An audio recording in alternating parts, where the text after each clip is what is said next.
Hi guys, welcome back to my YouTube channel. Actually, I was preparing for my GE history exam, religion and religiosity, and when I opened the YouTube and I don't find any of the lecture, so I decided to post few of them. Like tomorrow, I'm having my exam, so I'll just try to post it as much as possible. So it's a small effort from my side to the next batch who will be having the same subject.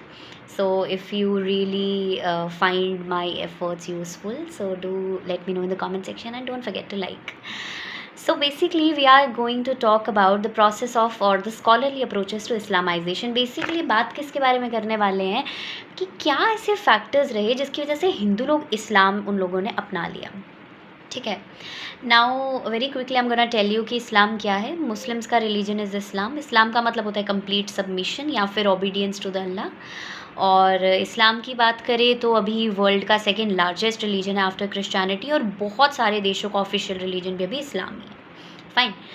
अब बात करेंगे उनके religious text की. तो Quran is there religious text जो कि Arabic भाषा में लिखा गया है, और ऐसा माना जाता है कि सबसे पहले कुरान का मतलब क्या होता है, वर्ड्स ऑफ द गॉड, जो भी गॉड ने वर्ड्स कहे. सिमिलरली ऐसा माना जाता है कि प्रॉफिट मोहम्मद को एंजल गेब्रियल ने जो है वो चीज़ें आकर डिक्टेट किया, and that is basically the subject content of the Quran. Now I'm going to talk about कि what were the factors that lead to what are the major theories or the approaches. Before that जो इस्लाम है ये originate होता है Saudi Arabia में इन 622 AD, और इसमें बहुत सारे बदलाव आते हैं जब ये रूल होता है बगदाद से इंस्टेड ऑफ मदीना या फिर डमेस्कस से हटकर. जब ये बगदाद से रूल होना स्टार्ट होता है तो इसमें बहुत ज़्यादा चेंजेस आते हैं. इस्लाम हमारे इंडिया में वर्टिकली एंड हॉरिजॉन्टली इस तरह से फैलना शुरू हो गया कि जिसकी कोई हद नहीं है. मतलब बहुत ज़्यादा प्रॉस्पर करना इसने स्टार्ट कर दिया, और हिस्टोरियंस ने भी इसके साथ साथ अप्रोचेस और ये सब फैक्टर्स पे स्टडी करना शुरू कर दिया कि व्हाट वर द फैक्टर्स कि वो इतना ज़्यादा प्रॉस्पर होना हमारे देश में स्टार्ट हो गया. So it was basically Prophet Muhammad who started propagating Islam in the desert of the Saudi Arabia. लेकिन सऊदी अरेबिया से निकलकर वो कैसे कब पूरे अफ्रीका में, हमारे इंडिया में आ गया, सेंट्रल एशिया कहूँ, ईरान में आ गया, स्पेन, इन सब में इतना ज़्यादा फैलना स्टार्ट हो गया. और सबसे बड़ी बात है कि इंडिया में इस्लाम कैसे इंट्रोड्यूस हुआ, by the raids of Mohammad Ghaznavi and when he consolidated the Delhi Sultanate. Now I'll be talking about various approaches या theories. सबसे पहला है immigration theory. Immigration theory basically ये बात करती है कि जो हमारे इंडिया में रहने वाले मुस्लिम्स हैं, they are basically the descendants of those Muslims जो कि ईरानियन प्लेट्यूस या अरेबियन सी से हमारे देश में आ गए. ये कहना चाह रहे हैं कि जो हमारा देश है, ये जो प्रोसेस था माइग्रेशन थ्योरी का, इसने बहुत ज़्यादा इस्लाम को हमारे देश में फैलाया है. और those areas that are geographically contiguous to the Arabian sea, यहाँ पर तो हद से ज़्यादा आपको माइग्रेशन दिखी. तो जब लोग माइग्रेट होकर यहाँ पर आना स्टार्ट हुए तो ऑब्वियसली वहाँ पे धर्म जो है वो डिफ्यूज़ होना स्टार्ट हो गया. तो this is the immigration theory. Second is the religion of sword thesis. Sword क्या होता है, तलवार. तो ये बेसिकली हाईलाइट करते हैं role of military over the conversion of people to the Islam. What it actually tries to say is कि मान लीजिए कि एक ग्रुप ऑफ पीपल हैं, उनकी कुछ रिलीजियस प्रैक्टिसेस, और उन पर जाकर हम तलवार लेकर खड़े हो जाएंगे तो definitely they will change their religion. Similar happens over there. और इनका हिस्टोरियंस का यही मानना है कि उस टाइम पर स्वॉर्ड पे या मिलिट्री की पावर से लोगों का धर्म परिवर्तन करवाना शुरू किया गया था. तो this was the reason like why people started changing or converting themselves to the Islam. अब हम बात करेंगे पीटर हार्डी जो हैं, उन्होंने रिसेंटली ऑब्जर्व किया है कि जो हिस्टोरियंस ऐसा कहते हैं कि हमारे Indian Muslims are forcibly converted, वो लोग ना तो फोर्स को समझा पाए और ना ही वो लोग कन्वर्जन टर्मिनोलॉजी को समझा पाए हैं.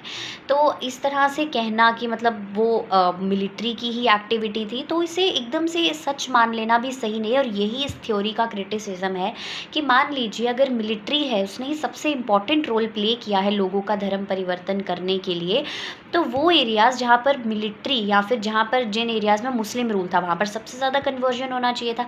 लेकिन ऐसा नहीं हुआ.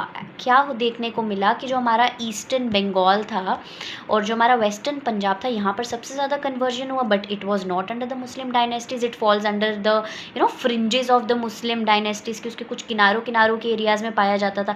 तो इसका मतलब वहाँ पर तो मिलिट्री का इतना फंक्शन नहीं होगा, लेकिन स्टिल वहाँ पर कन्वर्जन हुई. और हम बात करें जो हार्टलैंड्स थे मुस्लिम डायनेस्टीज़ के, जैसे कि हमारे गैंगेटिक प्लेन्स हो गए, वहाँ पर तो बहुत कम कन्वर्जन हुआ, लेकिन होना तो वहाँ चाहिए था, बिकॉज़ हम क्या कंसीडर कर रहे हैं कि मिलिट्री का रोल है। लेकिन उसके बावजूद भी कन्वर्जन जो है वो ऐसे एरियाज़ में हमें ज़्यादा देखने को मिला जहाँ पर मुस्लिम डायनेस्टीज़ रूल ही नहीं करती थी।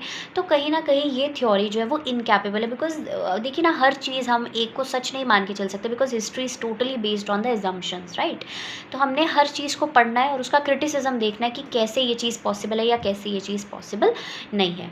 तीसरी चीज़ है पॉलिटिकल पैट्रोनेज। बहुत सारे हिस्टोरियंस का ये मानना है कि मेडिवल टाइम पीरियड के जो इंडियंस थे, उन लोगों को जो आपका रूलर्स हुआ करते थे, उनसे नॉन रिलीजियस फेवर्स चाहिए होते थे। फॉर एग्जांपल उनको टैक्सेस में रिलैक्सेशन मिल गई, या फिर उनको प्रमोशंस मिल जाए ब्यूरोक्रेसी में। तो ये सब चीज़ों के लिए भी उन लोगों ने धर्म परिवर्तन किया था। और इसकी एक एग्जांपल है कि जो इब्न बतूता है वो प्रेजेंट करता है एक रिपोर्ट कि इंडियंस जो हैं वो खालाजी सुल्तान के सामने प्रेजेंट होते हैं एज अ न्यू कन्वर्ट्स, और जो खालाजी सुल्तान है वो उनको रिवॉर्ड करते हैं with the robes of honour according to their rank. मतलब उनको भी वो जो है वो किसी चीज़ से अवार्ड देता है। सिमिलरली अब लोगों को पॉलिटिकल पैट्रोनेज भी मिल रहा है, they are getting the relaxations also, they are getting promotions also. So definitely इसमें लोगों का फ़ायदा ही फ़ायदा। तो they started converting to the Islamisation. Okay, इसके अलावा एक रिपोर्ट है 19th सेंचुरी की, वो ये बताती है कि लोगों ने अपना धर्म जो है वो परिवर्तन करना शुरू किया, बिकॉज वो लोगों को टैक्सेस नहीं पे करने थे, उन लोगों को अपनी ब्यूरोक्रेसी में पोजीशन स्ट्रॉन्ग करना, and most importantly they wanted to preserve their ancestral lands. वो नहीं चाहते थे कि उनके पुरखों की जो ज़मीन है वो कोई उनसे छीन ले। That is why they started converting to Islamization. And the fourth theory and the most important thing is the Islam as a social liberation. ये थ्योरी जो थी वो सबसे ज़्यादा हाईलाइट करी ब्रिटिश एथनोग्राफर्स ने और पाकिस्तानी नेशनल्स ने, कि जो हमारा हिंदू धर्म था, जो वर्ण सिस्टम जो था वो बहुत ज़्यादा रिजिड था, ठीक है। और जो ये वर्क डिवीज़न था, लेबर डिवीज़न, पोजीशन, स्टेटस, ये सब चीज़ें लोगों को बहुत ज़्यादा खलती थी। और ऑब्वियसली ब्राह्मण जो थे वो एज्यूम करते थे highest position in the hierarchy, और डेफिनेटली उनकी डोमिनेंस बाकी सब लोगों पर थी। तो जो लोग लोअर कास्ट से आया करते थे, जिसमें कि हमारे वैश्यास, शूद्रास, ये लोग आ गए, तो ये लोग इनसे हाईली जो थे वो अनसेटिस्फाइड थे, and definitely they were looking for some alternate. और इस्लामाइजेशन एक सोशल मूवमेंट की तरह सामने आया, बिकॉज इसने लोगों के बीच में इक्वालिटी की बात लाई। उसने कोई इस तरह का एज सच कोई डिस्टिंक्शन की बात नहीं करी। आप मेरी बात समझ पा रहे हैं? What I am trying to say is, तो उन्होंने क्या किया कि एक सोशल मूवमेंट की तरह इस्लामाइजेशन जब सामने आया, तो जो लोग